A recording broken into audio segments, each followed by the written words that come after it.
next matter on the docket, hopefully there's no one here on SM because by request it was converted to an OAW, so hopefully all the parties got the order that approved the request. Apparently so. The next matter is McCarthy versus State.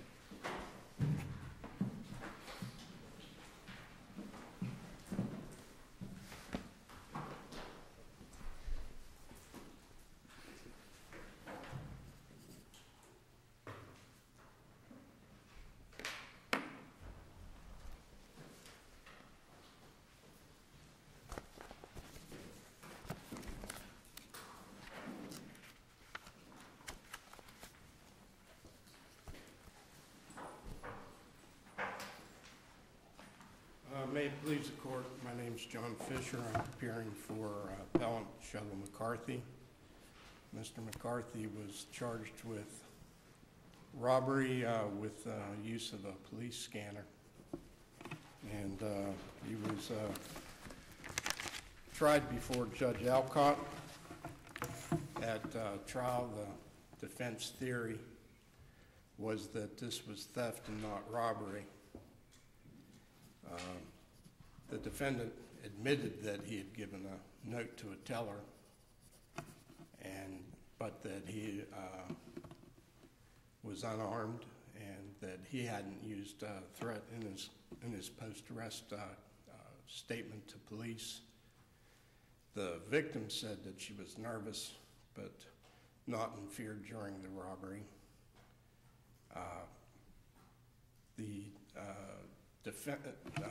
There was no evidence that Mr. McCarthy did have a weapon. The note itself never used the term robbery. It said, "Do not panic, do not alert or set alarms, give me all the cash, no marked bills, no tracers, no die packs. Put the note with the money, you have 45 seconds to go."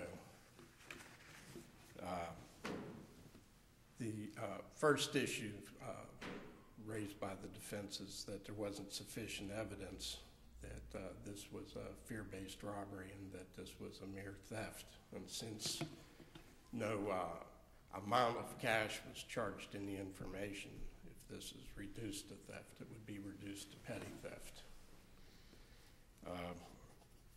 I'm sure that the state's position, as it was here, as it was at trial, was that the note sufficiently implied a threat. The cases relied on by the state are somewhat distinguishable one by one, but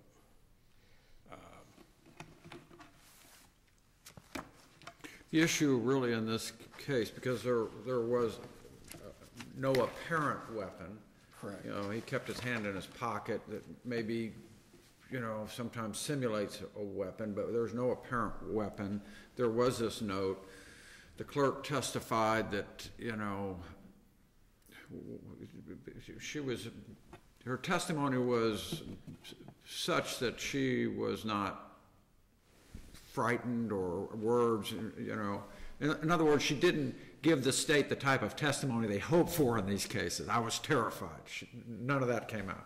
The reverse was the case. She appeared to be well-trained and handled the situation, but she did have an anxiety attack immediately after the fact and was attended to by paramedics. Isn't that enough? Well, it really doesn't even come down to how the victim felt.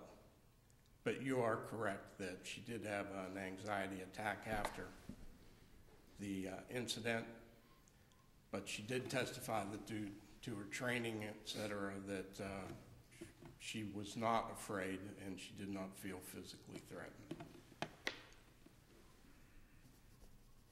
This leads really to the second issue, and as I stated earlier, this was a case where the defense theory all along was that there was not sufficient evidence that the victim had been placed in fear of death or great bodily harm.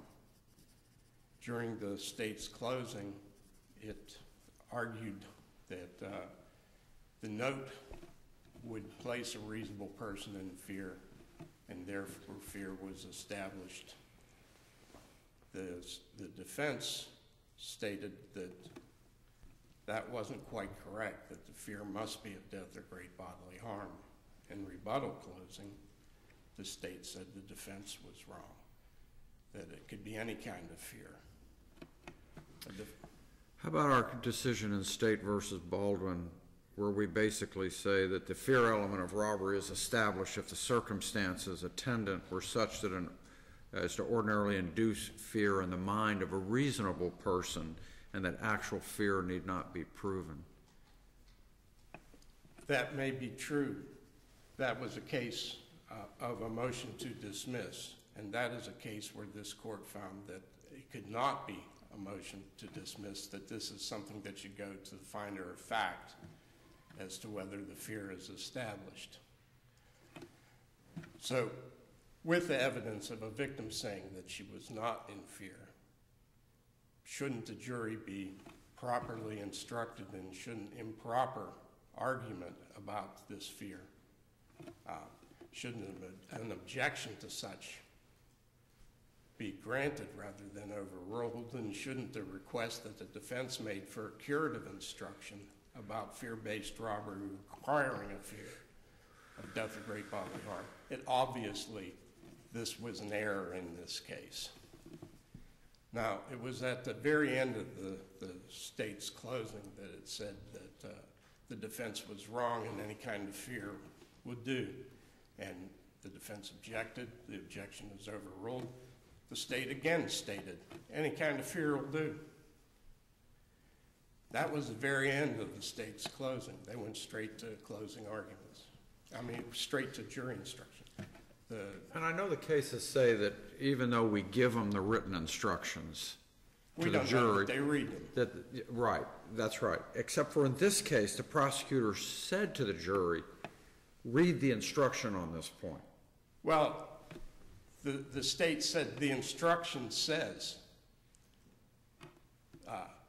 nothing about what kind of fear is necessary. They may have checked to see whether the state was lying, but the state had the last word. This was rebuttal closing.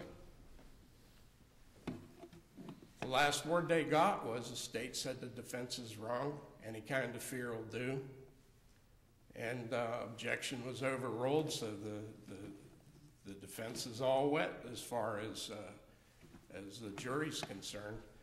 We have no knowledge of whether they went to the written instructions, and it's interesting that the instructions themselves, the standard instructions, talk about fear in numerous places in the instruction, but the only place that they speak about fear of death and great bodily harm is in the paragraph that deals with whether there's need for victim resistance. That's the one place that it refers to fear of death or great bodily harm. It doesn't speak about, it speaks about fear without the additional fear of death or great bodily harm throughout the instruction. And the judge, when he read that paragraph, somewhat garbled it so that I don't know that it changed the meaning as to this, but it made it unintelligible to me. That very paragraph that includes the statement about death or great bodily harm. So the state was even willing to have this curative instruction read. The state was not objecting, but the judge just rejected it.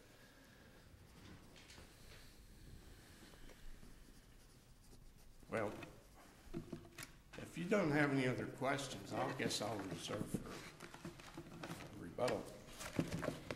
Thank you.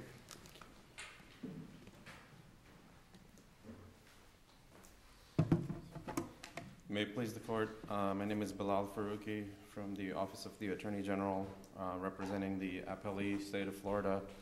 Can I just ask you my question? Okay. I don't mean to interrupt your presentation, but I'm troubled by what happened in the closing argument. I find that to be the most difficult part of this case, that a misstatement of the law was given to the jury. and it really is a very important part of this case. Why don't you, if you don't mind, go there first. Okay.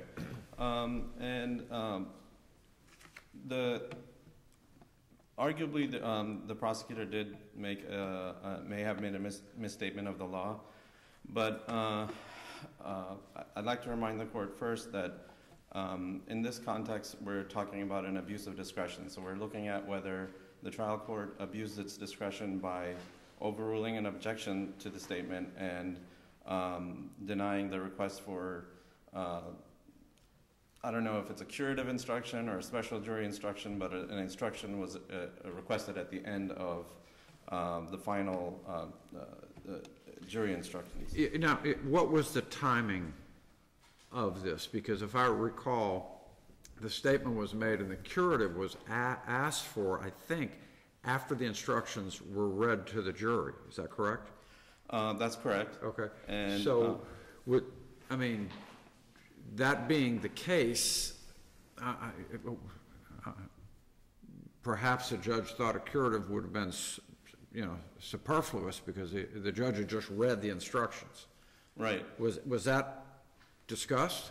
Right, and the judge basically said that the standard instruction that was given about the lack of requirement for resistance by the victim unless or the victim needed to be in fear of death or great bodily harm in order for no resistance to be required. So the trial judge basically said that instruction was sufficient to instruct the jury. At the time the questionable comment was made during closing argument by the prosecutor and was objected to by defense, was there a curative asked for at that time? No, there was nothing requested. It was simply an objection? Yes. And the objection was overruled? Yes. Okay. So I'm not sure why a curative would be asked for if you've lost the ruling on the objection. That would be a little odd, right? So, right. Okay.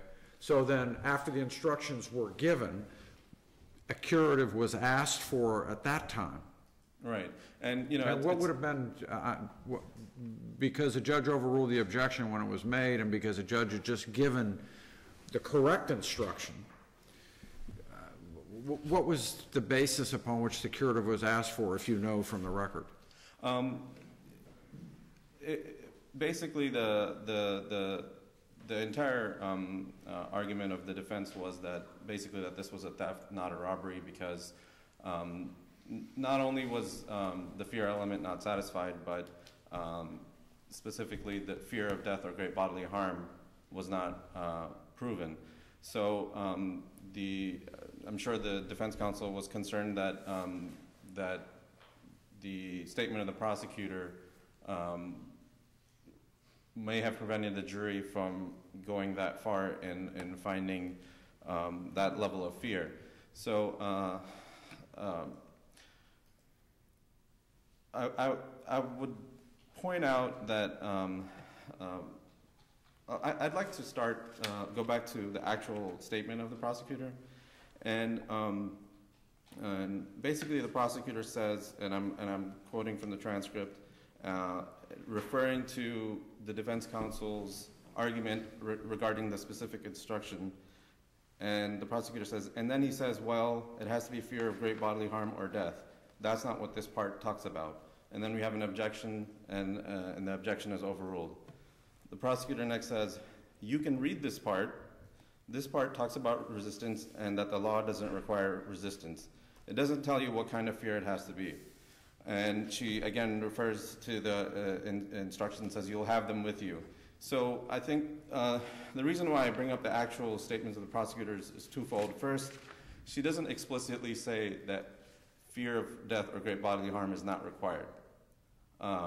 Secondly, she's referring the jury back to the actual written instructions. So, and given this direction and the fact that it wasn't really an explicit statement that any fear will do, it's not really an abuse of discretion to say that the standard jury instructions are sufficient to explain this issue. And another point I'd like to make, and even if this court can find that the trial court did abuse its discretion, it's not a harmful error.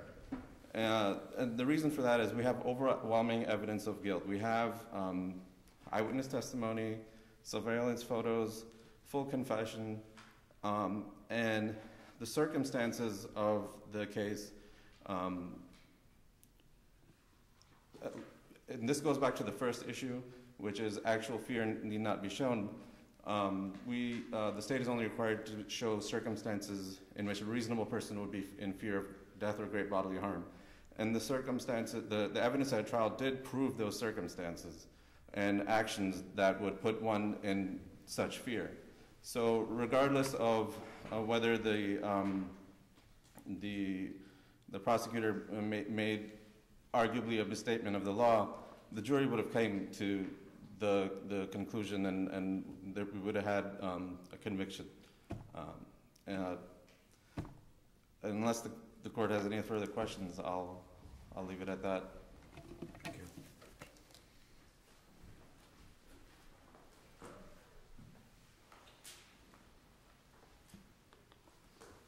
At the end of its rebuttal closing, the state said, fear of death or great bodily harm, that's not what this part talks about.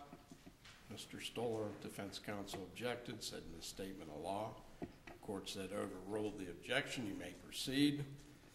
The state says you can read this part, but it also says, this part talks about resistance, and that law doesn't require resistance. It doesn't tell you what kind of fear it has to be. Then it says this wasn't a theft, it was a robbery. That's the end of closing argument. They go right on to jury instructions. As I said before, the jury instructions, as they refer to the death or great bodily harm and the fear-based robbery, the way that it's addressed in the instruction is whether resistance is required by the victim. That part, as it was read, was garbled. The judge, having overruled the defense objection, left the jury with the state's argument that the instruction does not require fear of death or great bodily harm. This is entirely the defense theory at trial. At the end of the jury instructions, the court says, counsel, you have anything else? The defense asked for an instruction based on Delgado, which is one of the cases the state relied on as to issue one.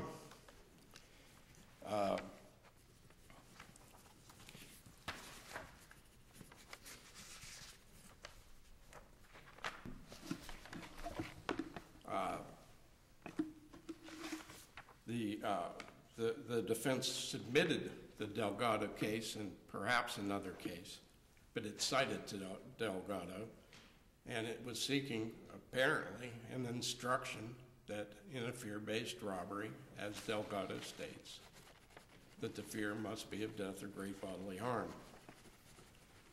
Yes, and the court did find that it gave proper instructions, and that was the end of it. And I believe this was addressed again in a motion for new trial, and the court made the same ruling that the instructions at trial were adequate to take care of whatever. I believe that that this case must be reversed for a new trial based on this bad instruction and the failure to give a curative instruction. I think that it's clear that what the state says to the jury has great impact upon them, and we shouldn't presume that the written instructions were indeed read in the courtroom. The jury may well have been left with the impression that the state was right, and that wrong was not undone. Do you all have anything further? No, Thank you. Thank you.